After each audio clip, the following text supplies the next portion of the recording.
총구석 쫌생이 집안이 흙 묻은 손으로 조물딱거린 걸 어떻게 내 아들 입에 넣어.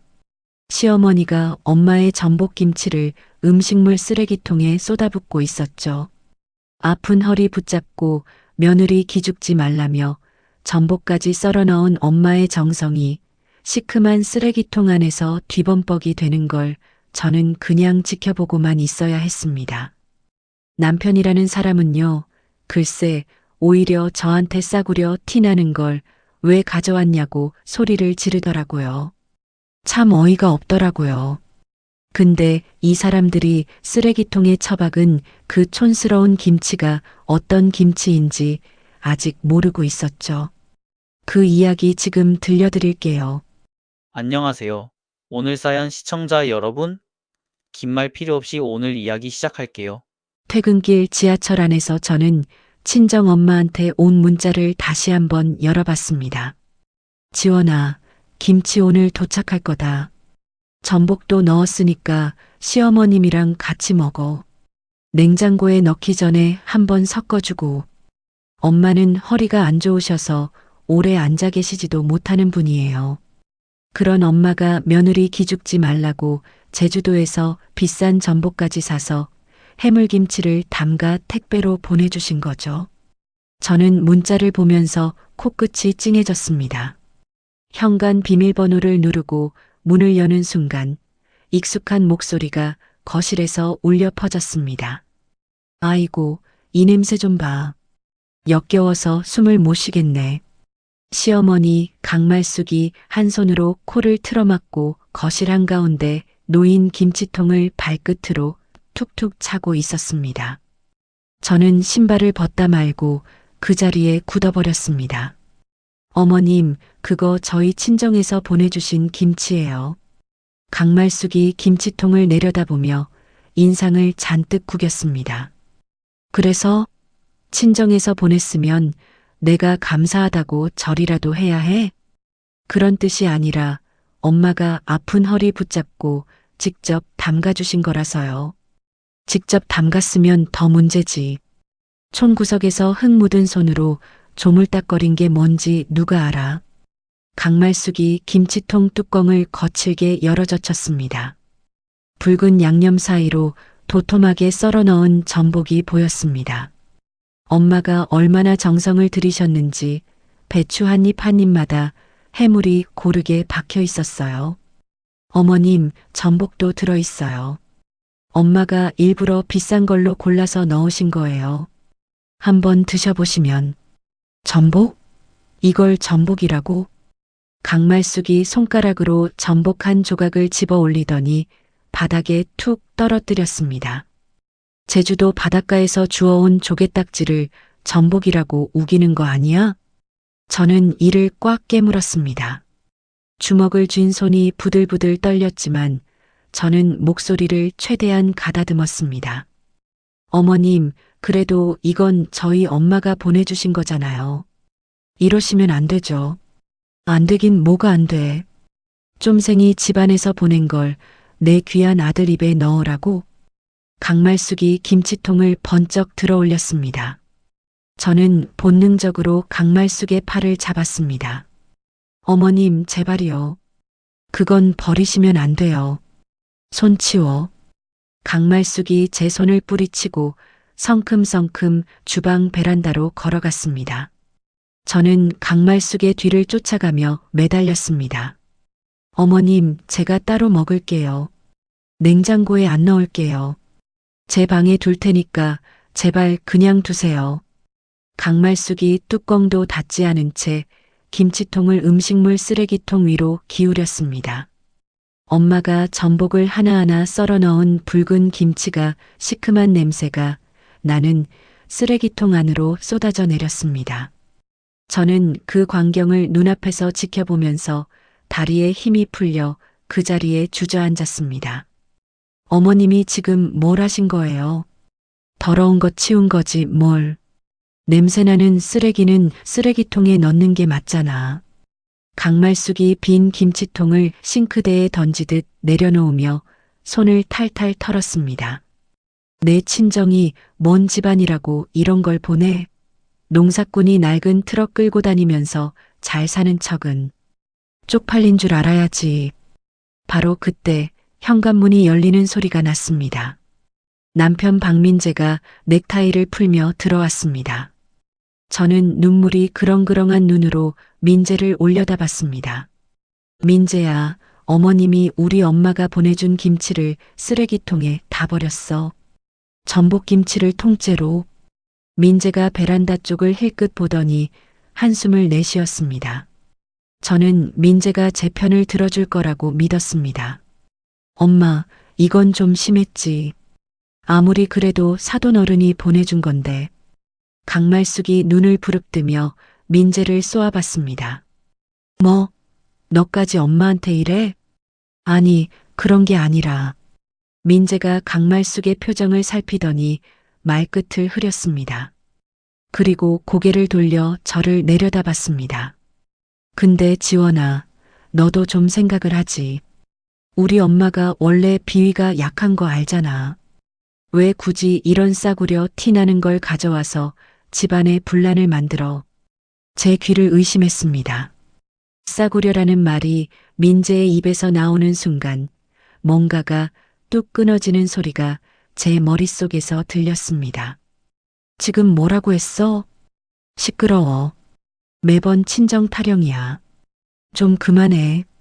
강말숙이 팔짱을 끼고 제 앞에 서서 코웃음을 쳤습니다. 그래, 네 남편도 이러는데 정신 좀 차려. 총구석 귤밭 하나 가지고 시집와서 행세하려 들지 말고. 저는 바닥에 앉은 채로 민재와 강말숙을 번갈아 올려다봤습니다. 승리자처럼 팔짱을 끼고 비웃는 강말숙. 저를 귀찮다는 듯 내려다보는 민재. 저는 그 순간 완벽하게 깨달았습니다. 이 사람들은 고쳐 쓸 수가 없다는 걸요. 저는 천천히 바닥에서 일어났습니다. 눈물을 손등으로 한번 훔치고 아무 말 없이 침실로 들어갔습니다. 옷장 맨 윗칸에서 가장 큰 캐리어를 끌어내렸습니다. 서랍을 열고 제 옷가지와 세면도구를 거칠게 쓸어 담았습니다. 야, 이지원. 지금 뭐 하는 거야? 민재가 침실 문 앞에 서서 소리쳤습니다. 당장 그 가방 놓고 나와. 저는 민재의 목소리가 들리지 않는 것처럼 지갑과 여권을 챙겨 가방 안주머니에 넣었습니다. 캐리어 지퍼를 닫고 끌면서 현관으로 향했습니다. 어디 가냐고. 민재가 제 팔을 잡았습니다. 저는 그 손을 조용히 뿌리쳤습니다. 한마디도 하지 않았습니다. 현관문을 열고 나가면서 휴대폰으로 택시를 불렀습니다. 목적지는 공항이었습니다. 택시 뒷좌석에 앉아 제주도행 밤 비행기 표를 검색하는 제 손가락은 한치의 망설임도 없이 결제 버튼을 눌렀습니다. 제주공항에 내렸을 때는 밤 11시가 넘어 있었습니다. 공항 밖으로 나오자 제주도 특유의 축축한 바람이 얼굴을 때렸습니다. 저는 캐리어를 끌고 택시 승강장으로 걸어가면서 엄마한테 전화를 걸었습니다. 엄마, 나야. 나 지금 제주도야. 뭐? 이 밤에? 무슨 일이야? 집에 가서 얘기할게. 금방 가. 택시를 타고 본가로 향하는 30분 동안 저는 창밖만 멍하니 바라봤습니다. 어두운 제주도로 위로 가로등 불빛이 흘러갔습니다. 서울 신혼집 베란다에서 쓰레기통으로 쏟아지던 붉은 김치가 자꾸 눈앞에 아른거렸습니다. 본가 대문 앞에 택시가 멈추자 현관불이 환하게 켜지면서 엄마와 아빠가 나란히 마중을 나와 계셨습니다. 엄마는 잠옷 위에 패딩을 걸치고 슬리퍼를 신은 채였고 아빠도 작업복 바지에 낡은 점퍼를 급하게 걸친 모습이었습니다. 이지원, 무슨 일이야? 왜 이 시간에 혼자 와? 아빠가 캐리어를 받아들며 제 얼굴을 살폈습니다. 엄마가 제 양쪽 볼을 두 손으로 감싸주며 들여다봤습니다. 우리 딸 눈이 왜 이래? 울었어? 그 한마디에 제가 무너졌습니다. 공항에서도 택시 안에서도 꾹 참았던 서러움이 엄마 손길이 닿는 순간 터져버렸습니다. 저는 엄마 어깨에 얼굴을 묻고 소리내어 울었습니다. 대문 앞에서 한참을 울고 나서야 겨우 안으로 들어갈 수 있었습니다. 거실 소파에 앉아 저는 오늘 있었던 일을 처음부터 끝까지 말씀드렸습니다. 엄마가 허리 아픈 거 참아가며 담가주신 김치를 시어머니가 어떻게 했는지, 전복을 손가락으로 집어서 바닥에 떨어뜨리고 쓰레기통에 통째로 쏟아버린 일, 총구석 쫌생이라고 흙 묻은 손으로 만든 걸 어떻게 먹냐고 한 그 말, 그리고 남편 민재가 싸구려 티나는 걸 왜 가져왔냐며 오히려 저한테 소리를 질렀다는 것까지. 엄마는 제 이야기를 듣는 동안 한마디도 안 하셨습니다. 그냥 제 등을 천천히 쓸어주기만 하셨는데 엄마의 손끝이 미세하게 떨리고 있었습니다. 아빠는 소파 맞은편 의자에 앉아 두 손을 깍지 끼고 고개를 숙인 채 들으셨습니다. 평소에 과묵한 분이셨지만 제 이야기가 끝났을 때 아빠의 얼굴은 제가 한 번도 본 적 없을 만큼 차갑게 굳어져 있었습니다. 아빠가 천천히 자리에서 일어났습니다. 아무 말 없이 거실을 가로질러 서재로 들어가셨습니다. 저와 엄마는 서재 문이 닫히는 소리를 듣고 서로 얼굴을 마주 봤습니다. 서재 안에서 아빠가 전화를 거는 소리가 들려왔습니다. 나야, 김 실장. 아빠의 목소리는 낮고 단단했습니다. 지금 진행 중인 한성식품 건 모든 계약 진행을 전면 보류해. 잠깐 침묵이 흘렀습니다. 아마 상대편에서 무슨 말을 하고 있었겠죠. 이유는 묻지 마. 내일 아침까지 상대 측에 통보하고 관련 서류 일체 잠가둬.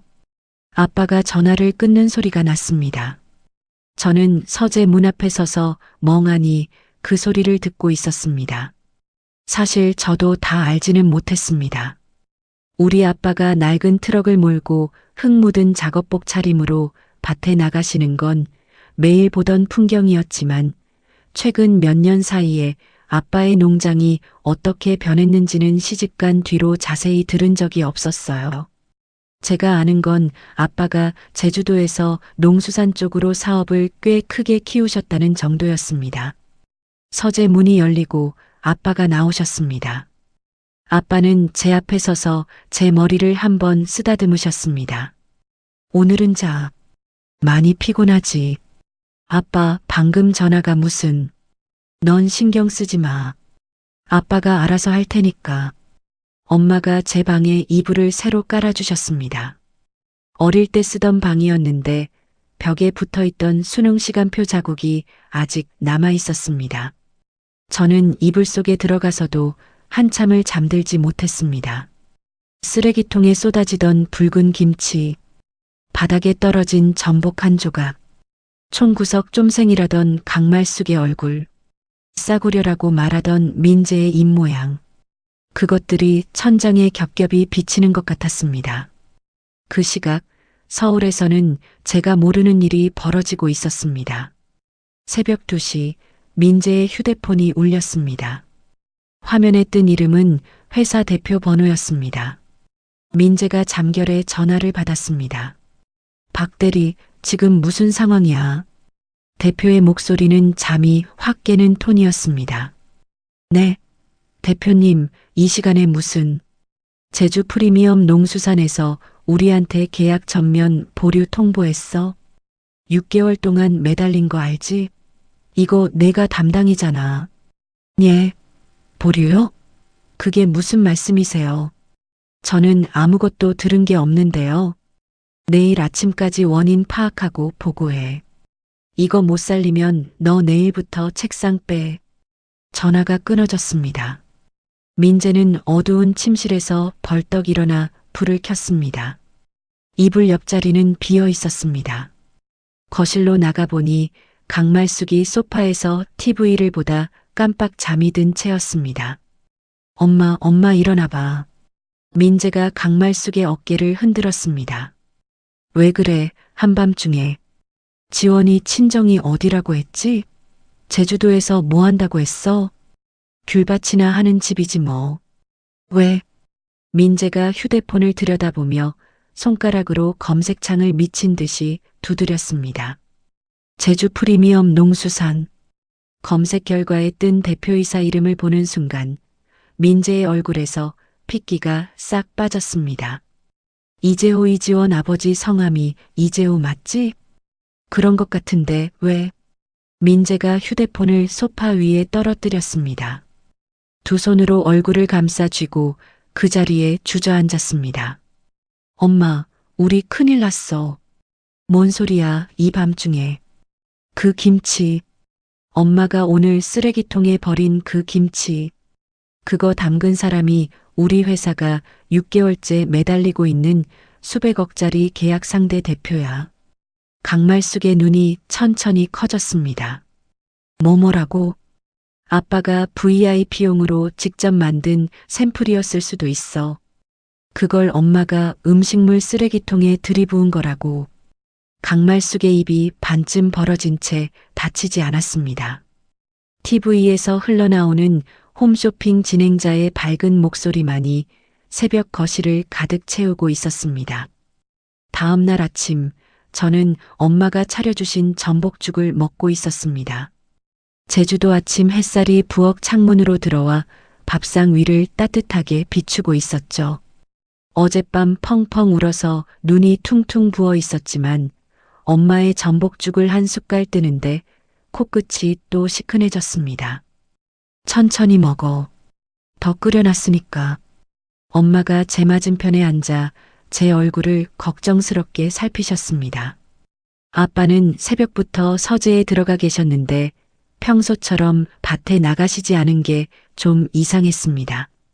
그때 대문 밖에서 차 한 대가 급하게 서는 소리가 들렸습니다.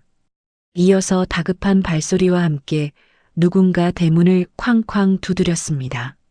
사돈어른, 사돈어른 계세요. 강말숙의 목소리였습니다. 저는 숟가락을 내려놓고 부엌 창문 너머로 대문 쪽을 내다봤습니다. 강말숙과 민재가 서 있었습니다. 둘 다 공항에서 바로 달려온 듯 민재는 구겨진 셔츠 차림이었고 강말숙은 화장기 하나 없는 얼굴에 운동화를 신고 있었습니다. 엄마가 자리에서 일어나 창밖을 보더니 제 손을 잡았습니다. 지원아, 방에 들어가 있어. 아니요, 엄마. 저도 볼게요. 저는 부엌을 나와 마당으로 내려갔습니다. 아빠도 서재에서 나오셔서 마당 한가운데 서 계셨습니다. 아빠는 평소처럼 흙 묻은 작업복 바지에 낡은 점퍼를 걸치고 계셨는데 표정만은 어젯밤 서재에서 전화를 끊으시던 그 차가운 얼굴 그대로였습니다. 대문이 열리자 강말숙이 먼저 안으로 들어왔습니다. 강말숙은 아빠의 얼굴을 보자마자 마당 흙바닥 위에 털썩 무릎을 꿇었습니다. 사돈어른, 제가 잘못했습니다. 제가 눈이 멀어서 그런 짓을 했습니다. 민재도 강말숙 옆에 나란히 무릎을 꿇었습니다. 양복 바지 무릎에 흙이 묻었지만 민재는 신경도 쓰지 못하는 눈치였습니다. 장인어른 죄송합니다. 제가 지원이한테 함부로 한 거 다 제 잘못입니다. 아빠는 두 사람을 내려다보며 한동안 아무 말씀도 하지 않으셨습니다. 마당에 고요가 내려앉았고 멀리서 귤밭 사이로 새우는 소리만 들려왔습니다. 사돈어른, 사돈어른 제발이요. 제가 무릎이 깨지도록 빌겠습니다. 한 번만 봐주세요. 강말숙이 이마를 흙바닥에 박으며 울먹였습니다. 어제 저녁 코를 틀어막고 김치통을 발로 차던 그 사람이 맞나 싶을 정도로 처참한 꼴이었습니다. 제가 정신이 나갔었습니다. 사돈댁에서 보내주신 귀한 김치를 제가 어떻게 그랬는지 밤새 잠을 못 잤습니다. 아빠가 천천히 입을 여셨습니다. 강여사, 네, 네 사돈어른. 어제 우리 집사람이 허리 아픈 거 참고 담근 김치를 음식물 쓰레기통에 부었다면서? 강말숙이 고개를 더 깊이 숙였습니다. 촌구석 쫌생이라고 했다며? 흙 묻은 손으로 만든 걸 어떻게 먹냐고. 사돈어른, 그게 내가 흙 묻은 손으로 농사 짓는 사람인 건 맞아. 낡은 트럭 모는 것도 맞고. 아빠가 주머니에 두 손을 넣은 채 강말숙을 내려다봤습니다. 근데 강 여사, 나는 그 흙 묻은 손으로 사위회사 월급 줄 수도 있고 뺏을 수도 있는 사람이야. 그건 몰랐지? 강말숙의 어깨가 움찔했습니다. 민재가 옆에서 고개를 바닥까지 숙인 채 입술을 깨물고 있었습니다. 장인어른, 계약건은 제가 어떻게든 수습하겠습니다. 제발 한 번만 기회를 주십시오. 아빠가 민재를 돌아봤습니다. 박서방, 내가 이 계약을 보류한 건 사업 때문이 아니야. 네. 내 딸이 울면서 집에 들어왔어. 캐리어를 끌고 밤 비행기를 타고. 아빠의 목소리가 한 톤 낮아졌습니다. 사업은 다른 데랑 하면 돼. 근데 내 딸은 하나밖에 없어. 민재가 입을 다물었습니다. 강말숙이 다시 이마를 바닥에 찌으며 소리를 높였습니다. 사돈어른, 아니 아버님이라고 부르겠습니다. 아버님, 지원이한테 제가 직접 빌겠습니다. 다시는 이런 일 없게 하겠습니다. 제발이요. 저는 마당 한쪽에 서서 그 광경을 내려다보고 있었습니다. 어제 저녁 팔짱을 끼고 코웃음을 치던 강말숙. 싸구려라며 저한테 소리를 지르던 민재. 그 사람들이 지금 흙바닥에 무릎을 꿇고 사시나무처럼 떨고 있었습니다. 속이 시원해야 정상인데 시원하지가 않았습니다. 오히려 역겨웠습니다.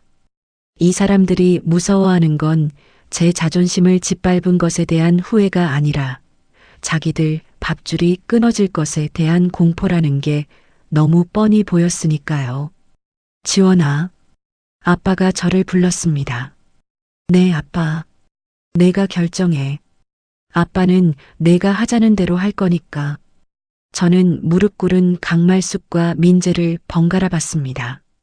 강말숙의 눈에는 눈물이 가득했지만 그 눈물 속에 진심은 보이지 않았습니다. 민재도 마찬가지였습니다. 고개를 숙이고 있지만 입술 한쪽이 미세하게 떨리는 건 분한 걸 참고 있다는 뜻이었죠. 저는 그 순간 머릿속이 아주 맑아졌습니다. 이 상황을 단순히 이혼으로 끝내면 안 된다는 생각이 들었습니다. 지금 당장 소금을 뿌리고 싶은 충동이 올라왔지만 저는 그걸 꾹 눌렀습니다. 제대로 된 증거를 모으고 제 재산을 지킬 시간이 필요했습니다. 저는 숨을 한번 크게 들이쉬고 내쉬었습니다. 그리고 될 수 있는 한 부드러운 목소리를 만들어냈습니다. 일어나세요, 어머님. 강말숙이 고개를 번쩍 들었습니다. 지원아, 이번 한 번만이에요. 다시는 이러시면 안 됩니다. 저는 강말숙의 팔을 잡아 일으켜 세웠습니다. 강말숙이 제 손을 붙잡고 연신 고맙다며 고개를 끄덕였습니다. 고맙다, 지원아. 정말 고맙다. 앞으로 내가 잘할게. 민재도 일어나서 바지 무릎에 흙을 털며 제 눈치를 살폈습니다. 지원아, 나도 미안해. 진짜로. 저는 민재를 보며 고개를 끄덕여줬습니다. 입꼬리를 억지로 올려 미소 비슷한 것을 만들었습니다. 아빠가 제 뒤에서 묵묵히 지켜보고 계셨습니다. 저는 아빠와 눈이 마주쳤을 때 아주 살짝 고개를 끄덕였습니다. 아빠는 제 눈빛을 읽으셨는지 아무 말 없이 서재 쪽으로 돌아가셨습니다. 저는 강말숙의 등을 토닥이며 안으로 안내했습니다. 마치 효심 깊은 며느리가 시어머니를 모시는 것처럼 자연스럽게요. 제 얼굴에는 용서의 미소가 떠 있었지만 그 미소 뒤에서 저는 이미 다음 수순을 그리고 있었습니다. 서울로 돌아온 뒤 저는 완벽한 며느리가 되었습니다. 아침마다 강말숙의 밥상을 차렸고 퇴근하면 장을 봐서 민재가 좋아하는 반찬을 만들었습니다. 강말숙이 거실에서 TV를 보다가 과일 좀 깎아달라고 하면 웃는 얼굴로 사과를 깎아내갔습니다. 지원이가 달라졌네. 제주도 다녀오더니 철이 들었나 봐. 강말숙이 사과를 받아 먹으며 민재한테 그렇게 말하는 걸 들었습니다. 민재도 고개를 끄덕이며 맞장구를 쳤죠. 그러게. 역시 한번 크게 싸우고 나니까 정신을 차리네. 저는 부엌에서 그 말을 들으며 행주를 꼭 쥐었습니다. 손가락 끝이 하얘질 만큼 힘이 들어갔지만 얼굴에는 아무런 표정도 만들지 않았습니다. 돌아온 지 3일째 되던 날 저는 점심시간에 회사 근처 카페에서 이혼 전문 변호사를 만났습니다. 변호사에게 상황을 설명하고 두 가지를 부탁했습니다. 하나는 신혼집 전세금 가압류 신청이었습니다. 이 집의 전세금은 전액 친정 아빠가 보내주신 돈이었고 그 송금 내역이 통장에 고스란히 남아 있었습니다. 다른 하나는 민재 명의의 계좌를 묶어둘 준비였습니다. 증거가 더 있으면 좋겠는데요. 남편 쪽의 유책 사유가 확실할수록 재산 분할에서 유리합니다. 변호사가 그렇게 말했을 때 저는 고개를 끄덕이며 대답했습니다. 찾아볼게요. 분명히 뭔가 있을 겁니다. 그게 빈말이 아니었다는 걸 며칠 뒤에 알게 되었습니다.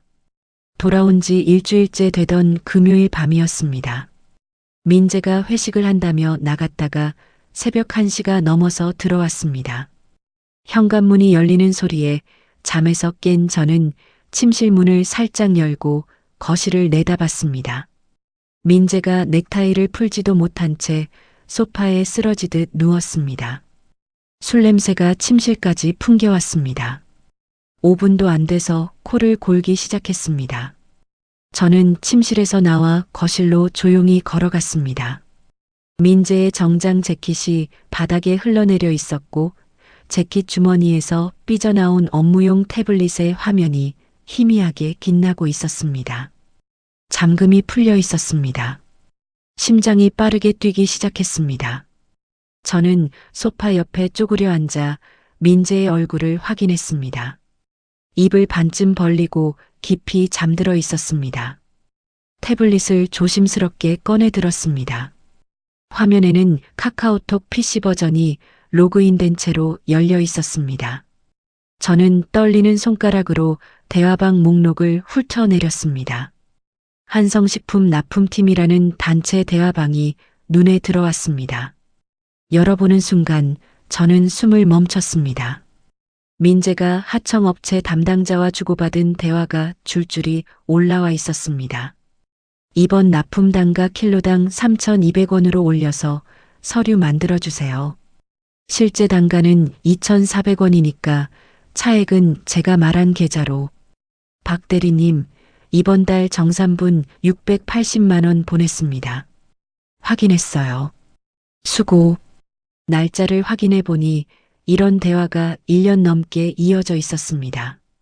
민재가 납품 단가를 부풀려서 차액을 개인 계좌로 빼돌리고 있었던 겁니다. 저는 휴대폰을 꺼내 화면을 한 장씩 촬영하기 시작했습니다. 손이 떨려서 초점이 안 맞을 때마다 숨을 고르고 다시 찍었습니다. 대화 내용, 계좌번호, 송금 확인 메시지까지 빠짐없이 담았습니다. 대화방을 닫고 개인 이메일함을 열었습니다.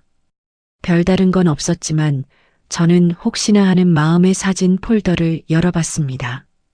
기본 갤러리에는 업무 관련 사진만 있었습니다. 그런데 폴더 목록 맨 아래에 숨김 처리된 폴더가 하나 있었습니다. 열어보는 순간 저는 이를 꽉 깨물었습니다. 호텔 로비 사진, 와인잔 2개가 놓인 테이블 사진, 그리고 민재 옆에 바짝 붙어 앉은 여자의 사진이 한가득 들어 있었습니다. 호텔 영수증 사진도 있었습니다. 날짜를 보니 제가 야근하던 날, 시댁제사에 혼자 다녀온다던 날, 출장 간다던 날이었습니다. 카카오톡으로 돌아가 민재의 채팅 목록을 다시 살폈습니다. 비밀 채팅방이 하나 있었습니다. 상대방 이름은 하트 표시로만 저장되어 있었고 대화 내용에는 호텔 예약 확인 캡처와 다정한 말들이 오가고 있었습니다. 소파 위에서 민재가 몸을 한번 뒤척였습니다. 저는 순간 태블릿을 가슴에 꼭 안고 숨을 죽였습니다. 민재가 다시 코를 골기 시작하자 저는 나머지 화면들을 전부 촬영했습니다. 비밀 채팅 내용, 호텔 영수증, 사진 폴더의 모든 것을 한 장도 빠뜨리지 않고 찍었습니다. 촬영한 사진들을 제 보안 이메일 계정으로 전송했습니다. 전송 완료를 확인한 뒤 휴대폰에 보낸 메일함에서 발송 기록까지 깔끔하게 지웠습니다. 태블릿을 원래 자리, 재킷 주머니가 보이는 위치에 살며시 내려놓았습니다. 화면이 저절로 꺼지도록 그대로 두고 저는 자리에서 일어났습니다. 민재의 얼굴을 내려다봤습니다. 술에 취해 아무것도 모르고 잠든 얼굴. 이 사람이 뒤에서 회사 돈을 빼돌리고 다른 여자와 호텔을 다니면서 저한테는 친정 타령 그만하라고 소리를 질렀던 겁니다. 저는 침실로 돌아가 조용히 문을 닫았습니다. 이불 속에 들어가 천장을 올려다봤습니다. 이제 제 손에는 리베이트 증거와 외도 증거가 모두 있었습니다. 변호사가 말한 유책 사유, 그것도 아주 확실한 것이 2개나 잡힌 거죠. 하지만 저는 아직 서두를 생각이 없었습니다. 퍼즐 조각은 모였지만 이걸 언제 어디서 어떻게 꺼내느냐가 중요했으니까요. 저는 이불을 턱까지 끌어올리고 눈을 감았습니다. 증거를 확보한 다음 날부터 저는 아무 일도 없었다는 듯 평소와 똑같이 생활했습니다. 아침에 밥상을 차리고 출근하고 퇴근하면 장을 봐서 저녁을 만들었습니다. 강말숙이 제 명의 신용카드로 백화점 쇼핑을 다시 시작했지만 저는 결제 알림이 뜰 때마다 금액만 확인하고 가만히 놔뒀습니다. 핸드백 하나에 120만 원, 화장품 세트에 45만 원, 백화점 식품관에서 한우 세트 38만 원. 결제 내역이 쌓일수록 저는 오히려 마음이 편해졌습니다. 이 기록들이 나중에 어떤 의미를 갖게 될지 강말숙은 전혀 모르고 있었으니까요. 그리고 저는 그 무렵부터 한 가지 습관을 들이기 시작했습니다. 휴대폰 녹음 기능을 항상 켜두는 것이었습니다. 부엌에서 설거지를 하고 있으면 거실에서 강말숙이 친척들한테 전화하는 소리가 등 뒤로 들려왔습니다. 촌구석년이 잠깐 재미를 봤다고 우쭐대네. 내 아들이 없었으면 전현이 뭐가 되겠어. 사돈 영감탱이가 좀 있다고 얼마나 폼을 잡는지 흙 묻은 트럭이나 모는 양반이. 강말숙은 제가 물소리 때문에 못 들을 거라고 생각했겠지만 저는 앞치마 주머니에 넣어둔 휴대폰으로 그 말들을 하나도 빠뜨리지 않고 담아두었습니다. 제주도에서 용서하는 척 연기를 시작한 날부터 강말숙이 제 앞에서 고개를 숙이면서도 뒤돌아서면 뱉어내는 본심을 저는 꾸준히 모아왔습니다. 어느 날 저녁 저는 퇴근 후 친정 아빠한테 전화를 드렸습니다. 아빠, 한성식품 계약 건이요. 보류했던 거 다시 진행해 주세요. 뭐? 지원아, 무슨 소리야. 내가 보류하라고 한 거나 다름없는데. 네, 알아요. 근데 다시 진행해 주셔야 해요. 대신 제가 조건을 하나 붙일게요. 말해봐. 최종 계약 조인식에 저를 우리 회사 기획실장 자격으로 참석시켜 주세요. 그리고 상대 측 참석자 명단에 박민재를 꼭 넣게 해주세요. 이 계약을 성사시킨 담당자 자격으로요. 전화기 너머에서 아빠가 잠시 침묵하셨습니다. 내가 뭘 하려는지 아빠가 다 물어보진 않을게. 근데 하나만 묻자. 후회 안 하겠지? 네. 안 해요. 알았다. 김 실장한테 지시할게. 전화를 끊고 저는 변호사에게도 연락했습니다. 가압류 신청 서류가 준비되어 있는지, 제가 신호를 보내면 바로 법원에 접수할 수 있는지 확인했습니다. 변호사는 모든 준비가 끝나 있다고 했습니다. 그로부터 2주 뒤 민재의 회사에 연락이 갔습니다. 제주 프리미엄 농수산 측에서 계약을 다시 진행하겠다는 통보였습니다. 그날 저녁 민재가 현관문을 열고 들어오자마자 신발도 안 벗고 소리쳤습니다. 지원아, 계약 다시 살아났어. 저는 부엌에서 앞치마를 두른 채 고개를 내밀었습니다. 정말 잘 됐다. 제주 프리미엄 쪽에서 먼저 연락을 해온 거야. 대표님이 나한테 직접 전화해서 수고했다고 하셨어. 민재가 구두를 벗어 던지며 거실로 뛰어들어왔습니다. 강말숙도 소파에서 일어나 아들의 팔을 잡았습니다. 그래, 그러면 이제 괜찮은 거야? 괜찮은 정도가 아니야, 엄마. 이 계약 성사되면 나 승진이야. 최종 조인식의 담당자로 들어가라고 하셨어. 아이고, 내 아들. 강말숙이 민재의 등을 신나게 두드렸습니다. 저는 부엌 문에 기대서서 그 모습을 지켜봤습니다. 민재의 들뜬 얼굴, 강말숙의 환하게 펴진 주름. 이 사람들은 본인들이 지금 어디로 올라가고 있는지 전혀 감을 잡지 못하고 있었습니다. 조인식 날짜가 잡혔습니다. 2주 뒤 수요일 민재 회사 본사 대회의실. 민재는 그날을 위해 백화점에서 맞춤 정장까지 새로 맞췄습니다. 강말숙이 카드를 내밀었는데 그건 제명의 카드였죠. 결제 알림이 떴습니다. 정장 세트 287만 원. 저는 알림을 확인하고 화면을 껐습니다. 조인식 전날 밤이었습니다. 민재는 거실 소파에 앉아 내일 입을 정장을 옷걸이에 걸어놓고 흐뭇하게 바라보고 있었습니다. 내일 끝나면 팀장 달 수도 있어. 아, 상무보 자리도 노려볼 수 있을지 모르겠다. 그래, 대단하네. 저는 민재 옆에 앉아 리모컨을 만지작거리며 대답했습니다. 장인어른한테도 연락 한번 드려야 하나. 이번에 계약 살아난 거 나도 좀 기여한 거 아닌가. 저는 리모컨을 꾹 누르며 고개를 끄덕였습니다. 응, 내가 고생 많았지. 민재가 기분 좋은 얼굴로 웃었습니다.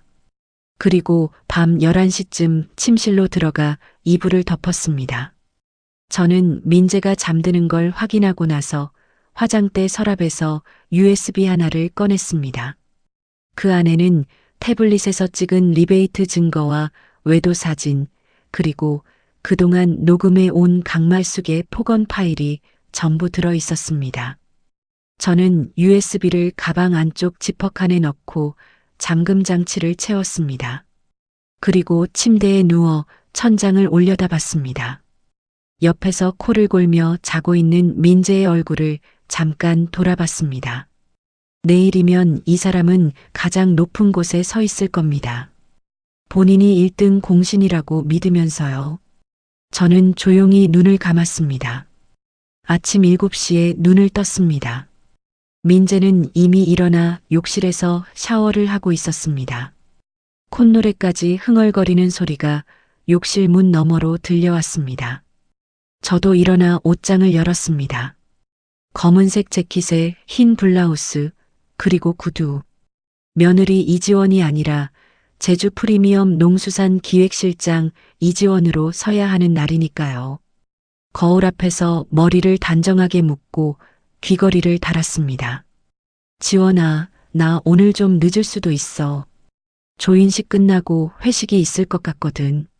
민재가 욕실에서 나오며 새 정장 상의를 걸쳤습니다. 넥타이를 고르는 손이 들떠 있었습니다. 응, 알겠어. 잘하고 와. 저는 웃어 보이며 민재의 넥타이 매듭을 바로 잡아줬습니다. 민재가 현관으로 향하자 강말숙이 거실에서 박수를 치며 배웅했습니다. 우리 아들 오늘 멋지다. 큰 건 따오는 거야, 알았지? 알았어, 엄마. 걱정 마. 민재가 구두를 신으며 활짝 웃었습니다. 현관문이 닫히고 민재의 발소리가 복도에서 사라졌습니다. 저는 강말숙에게 고개를 숙여 인사했습니다. 어머님, 저도 오늘 외근이 있어서 늦을 수 있어요. 그래, 그래. 가봐. 저는 가방을 들고 현관을 나섰습니다. 엘리베이터 안에서 가방 안쪽 지퍼칸을 열어 USB가 있는지 한 번 더 확인했습니다. 손끝으로 단단한 플라스틱 감촉이 잡혔습니다. 민재 회사 본사 건물에 도착한 건 오전 10시였습니다. 로비에서 우리 회사 임원 2명과 합류했습니다. 아빠가 보내주신 분들이었고 저를 기획실장으로 소개하는 명함도 준비되어 있었습니다. 이 실장님, 대회의실이 12층입니다. 상대 측에서 먼저 세팅을 마쳤다고 연락이 왔습니다. 네, 올라가죠. 엘리베이터가 12층에 멈추고 문이 열렸습니다. 복도 끝 대회의실 앞에 한성식품 직원들이 바쁘게 오가고 있었습니다. 유리병 너머로 회의실 안이 보였습니다.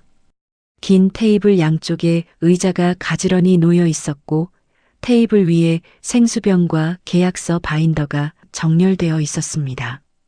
그리고 테이블 한쪽 끝에 민재가 서 있었습니다. 새 정장을 입고 동료들과 악수를 나누며 환하게 웃고 있었습니다. 옆에 있던 직원이 민재의 등을 두드리는 게 보였습니다.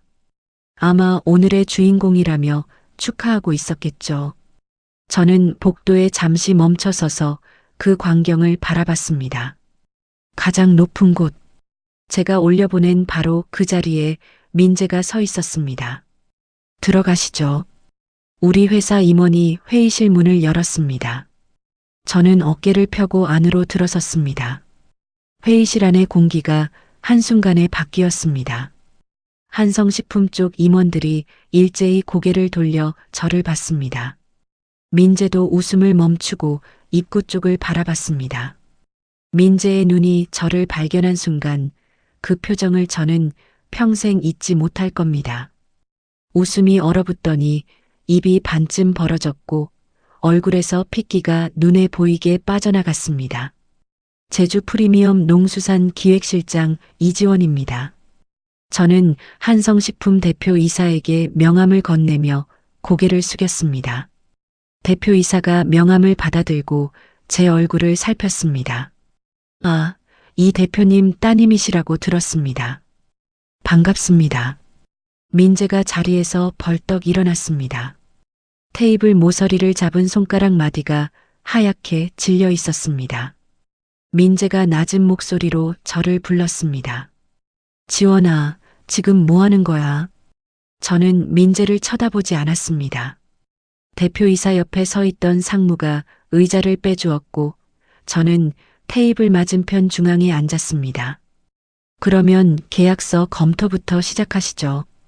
대표이사가 분위기를 잡으려는 듯 말을 꺼냈습니다. 저는 고개를 가볍게 저었습니다.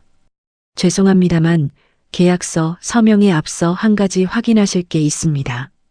가방에서 USB를 꺼내 테이블 위 노트북에 꽂았습니다.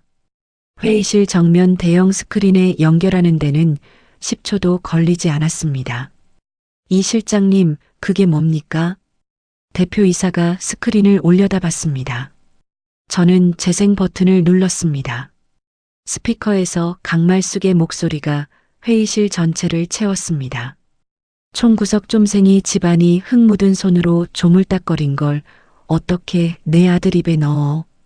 더러운 거 치운 거지 뭐. 냄새나는 쓰레기는 쓰레기통에 넣는 게 맞잖아.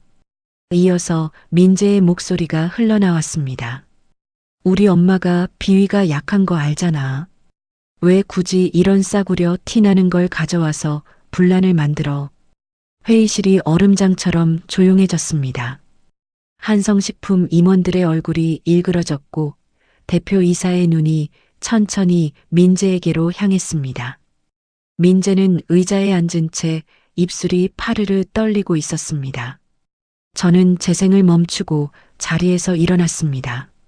이 녹음은 귀사의 박민재 대리가 저희 법인 대표의 가족과 제품을 음식물 쓰레기로 취급한 현장입니다. 파트너사의 핵심 기술과 정성을 이런 식으로 대하는 분이 주도하는 프로젝트를 저희가 어떻게 신뢰하겠습니까? 대표이사가 넥타이를 고쳐 매며 억지 웃음을 만들었습니다. 이 실장님, 이 부분은 저희가 내부적으로 엄중히 조치하겠습니다. 본 계약 조인식은 잠정 보류하는 것으로 양해 부탁드립니다. 저는 고개를 숙여 인사하고 USB를 빼서 가방에 넣었습니다. 우리 회사 임원들과 함께 회의실을 나서는데 등 뒤에서 아무 소리도 들리지 않았습니다. 민재가 뭔가를 외치거나 쫓아올 줄 알았는데 아무것도요. 복도를 지나 엘리베이터 앞에서 뒤를 돌아봤습니다. 회의실 유리병 너머로 대표이사가 서류 뭉치를 민재의 얼굴 앞에 내던지는 게 보였습니다. 대표이사의 입이 크게 벌어졌다 닫혔습니다. 소리는 들리지 않았지만 민재가 고개를 떨구고 의자에서 미끄러지듯 주저앉는 모습은 선명하게 보였습니다. 엘리베이터에 올라타 1층 버튼을 눌렀습니다. 문이 닫히는 순간 저는 휴대폰을 꺼내 강말숙의 이름으로 등록된 신용카드 3장의 정지 요청을 하나씩 눌렀습니다. 정지 완료 알림이 3번 연달아 떴습니다. 엘리베이터가 1층에 도착하고 문이 열렸습니다. 로비를 가로질러 정문 밖으로 나왔습니다. 5월 햇살이 얼굴 위로 쏟아졌습니다. 저는 구두 굽소리를 울리며 주차장으로 걸어갔습니다. 조인식이 끝난 다음 날 민재한테서 문자가 왔습니다. 대기 발령 받았어. 회사에서 잘릴 수도 있어. 이혼하려면 해. 근데 이 집 전세금 절반은 내 몫이야. 반으로 안 나누면 이혼 서류에 절대 도장 안 찍는다. 저는 그 문자를 읽고 화면을 캡처해서 변호사에게 보냈습니다. 변호사가 바로 답장을 보내왔습니다. 전세금 출처가 친정 측 송금이라는 증거가 있으니 걱정 마세요. 상대가 이렇게 나오면 오히려 저희한테 유리합니다. 민재의 문자는 그게 끝이 아니었습니다. 다음 날에도 그 다음 날에도 문자가 이어졌습니다. 내가 나한테 이럴 수 있어? 3년을 같이 살았는데. 장인어른한테 전화 좀 해줘. 계약만 다시 살려주면 내가 뭐든 할게. 저는 한 통도 답장하지 않았습니다. 강말숙도 가만히 있지 않았습니다. 카드가 정지된 다음 날부터 친척들에게 전화를 돌리기 시작했습니다. 시댁 쪽 이모, 고모, 사촌 형부까지 닥치는 대로 연락해서 제 욕을 했습니다. 시댁 사촌 언니한테서 전화가 온 건 그 무렵이었습니다. 지원아, 시어머님이 너 때문에 집안이 망했다고 난리야. 배경 숨기고 시집와서 멀쩡한 가정 파탄 냈다고 친척들한테 다 얘기하고 다녀. 언니 그래요? 알려줘서 고마워요. 저는 전화를 끊고 그 내용도 메모해뒀습니다. 강말숙이 떠들고 다닐수록 나중에 제 쪽 증거만 쌓이는 건데 본인은 그걸 모르는 거죠. 그렇게 며칠이 지난 어느 저녁이었습니다. 저는 퇴근 후 집에 돌아와 서재에서 노트북을 열고 업무 메일을 확인하고 있었습니다. 그때 현관문이 열리는 소리가 났습니다. 민재가 들어온 겁니다. 대기 발령 중이라 매일 낮에 나갔다가 저녁에 돌아오는 게 반복되고 있었는데 그날따라 민재가 서재 쪽을 힐끗 보더니 말없이 안방으로 들어갔습니다. 저는 대수롭지 않게 여기고 노트북을 닫아 서재 책상 위에 올려둔 채 샤워를 하러 갔습니다. 다음 날 아침 출근 준비를 하다가 노트북을 열었습니다. 화면이 켜지는데 뭔가 이상했습니다. 제가 어젯밤 닫아둔 창이 아닌 다른 폴더가 열려 있었습니다.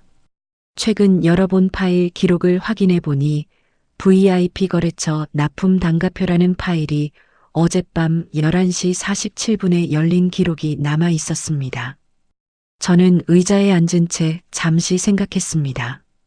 그리고 입꼬리가 살짝 올라갔습니다. 그 파일은 진짜가 아니었습니다. 저는 서울로 돌아온 직후 이런 일이 생길 수 있다는 걸 대비해서 아빠 회사 보안팀에 부탁을 해뒀습니다. 진짜 단가표와 똑같이 생긴 가짜 파일을 하나 만들어 달라고요. 이 파일은 누군가 열어보는 순간 그 사람의 위치와 접속 기록이 보안팀 서버로 자동 전송되도록 설계된 함정이었습니다. 민재가 이 파일을 훔쳐서 뭘 하려는지는 뻔했습니다. 경쟁 회사에 넘기고 자기 이직 자리를 만들려는 거겠죠.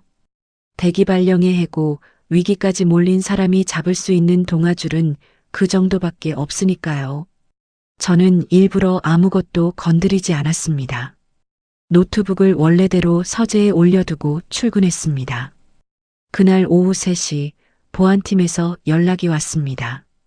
이 실장님, 어제 심어둔 파일에 외부 접근이 감지되었습니다. 강남구 역삼동 소재 카페에서 열람한 기록이 찍혔고 접속한 기기의 정보도 확보했습니다. 이메일 전송 기록도 있나요? 네. 해당 파일을 세안식품 도메인 이메일 주소로 발송한 내역이 있습니다. 세안식품은 우리 회사와 경쟁 관계에 있는 대형 식품 업체였습니다. 민재가 그쪽 임원한테 우리 회사 기밀을 넘기는 조건으로 자리를 요구한 거죠. 접속 기록이랑 이메일 전송 캡처 전부 보존해 주세요. 법무팀에서 쓸 겁니다. 전화를 끊고 저는 바로 변호사에게 연락했습니다. 변호사님, 남편 리베이트 증거랑 외도 사진, 남편 회사 감사팀으로 보내주세요. 오늘 중으로요. 알겠습니다. 접수처 담당자 이름 확인하고 바로 발송하겠습니다. 저는 전화를 끊고 사무실 의자 등받이에 기대 앉았습니다. 창밖으로 오후 햇살이 빌딩 유리에 반사되어 번쩍이고 있었습니다. 민재는 자기가 아주 영리한 수를 두었다고 생각하고 있겠죠. 경쟁사에 기밀을 넘겨 새 직장을 얻고 이혼 때 재산도 반으로 나눠 가져갈 수 있다고 계산했을 겁니다. 하지만 민재가 훔쳐간 건 기밀이 아니라 족쇄였습니다. 리베이트 횡령의 외도, 거기에 영업비밀 유출까지. 하나만으로도 끝장인 죄목이 3개가 동시에 쌓인 겁니다. 저는 책상 위 달력을 내려다봤습니다. 내일이면 변호사가 감사팀에 자료를 넘기고 보안팀의 접속 기록이 법무팀으로 전달될 겁니다. 가압류 신청도 법원에서 검토 중이었습니다. 모든 조각이 제자리를 찾아가고 있었습니다.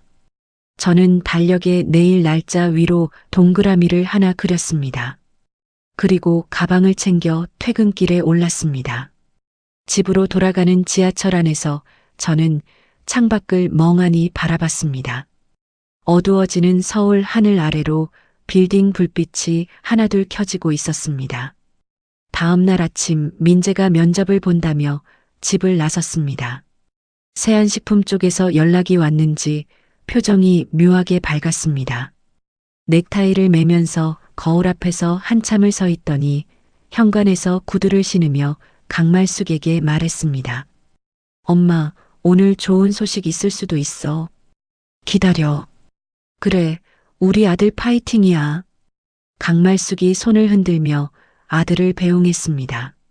민재가 나간 지 20분쯤 뒤 강말숙도 외출 준비를 했습니다. 지원아, 나 동네 마트 좀 갔다 올게.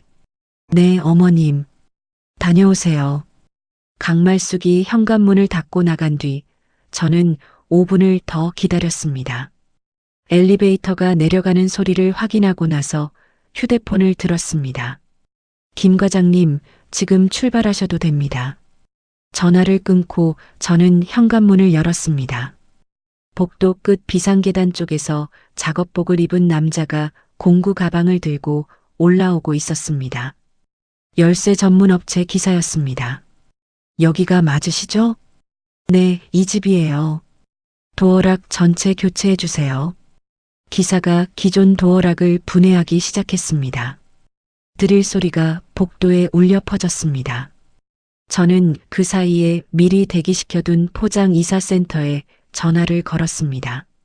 네, 12시에 도착하기로 한 건데요. 예정대로 와주시면 됩니다. 11시 반쯤 새 도어락 설치가 끝났습니다.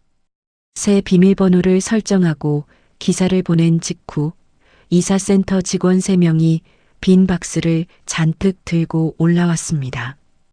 어디 있는 짐을 싸면 될까요? 안방 옷장 오른쪽 칸이랑 거실 수납장 아래 칸이요.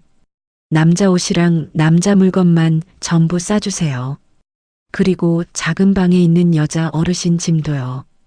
이사 직원들이 안방으로 들어가 민재의 옷을 박스에 담기 시작했습니다.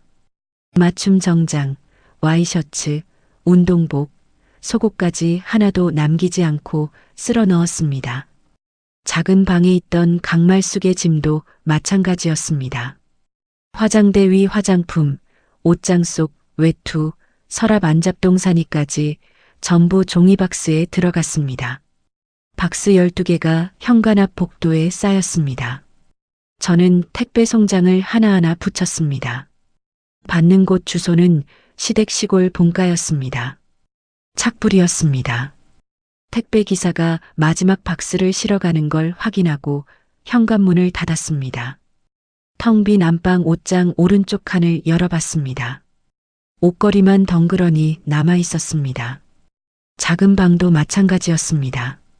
강말숙이 쓰던 이불, 베개, 옷가지가 모두 사라지고 빈 침대만 남아 있었습니다.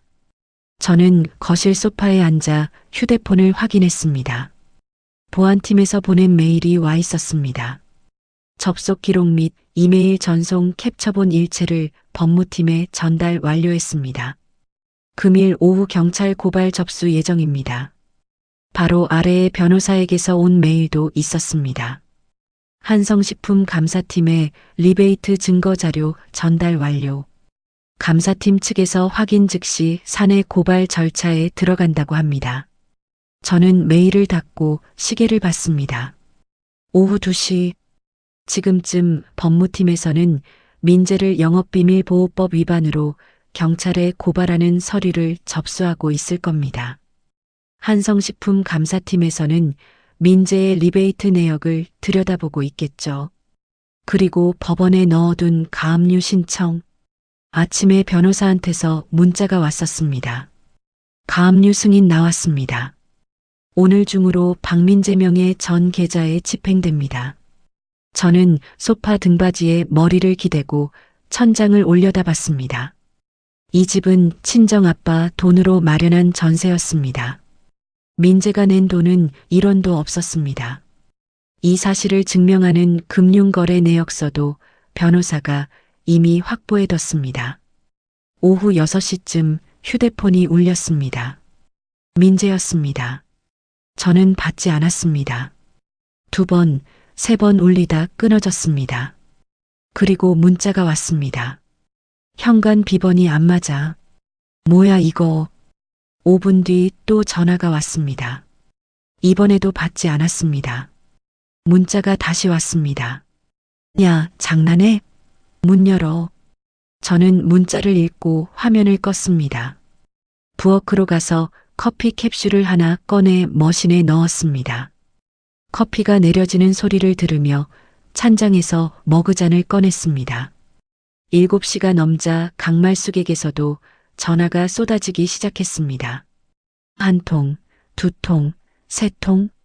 저는 커피를 한 모금 마시고 강말숙의 번호를 수신 차단 목록에 추가했습니다.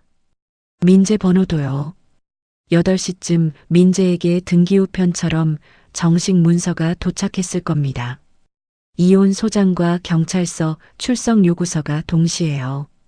그리고 은행에서 보낸 계좌 동결 통보 문자까지. 저는 거실 불을 끄고 침실로 들어갔습니다. 이불을 덮고 누우니 집안이 조용했습니다.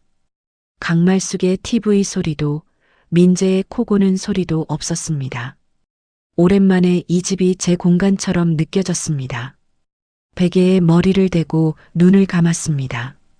내일부터는 진짜 제 인생이 시작되는 겁니다. 시청자 여러분, 이지원 씨의 긴 사연이 모두 끝이 났는데 잘 들으셨죠? 돌이켜보면요. 이 이야기의 시작은 거창한 게 아니었어요. 아픈 허리 붙잡고 딸 걱정에 김치 한 통 담가 보낸 엄마의 마음, 그게 전부였거든요. 근데 그 마음을 쓰레기통에 처박은 사람들이 있었고, 그걸 지켜보고만 있어야 했던 딸이 있었죠. 여러분, 사람이 진짜 강해지는 순간이 언제인지 아세요? 주먹을 불끈 쥐고 소리를 지를 때가 아니더라고요. 눈물을 삼키고 이를 악물고 조용히 다음 수를 준비할 때 사람은 가장 무서워지는 겁니다. 이지원 씨가 딱 그랬잖아요.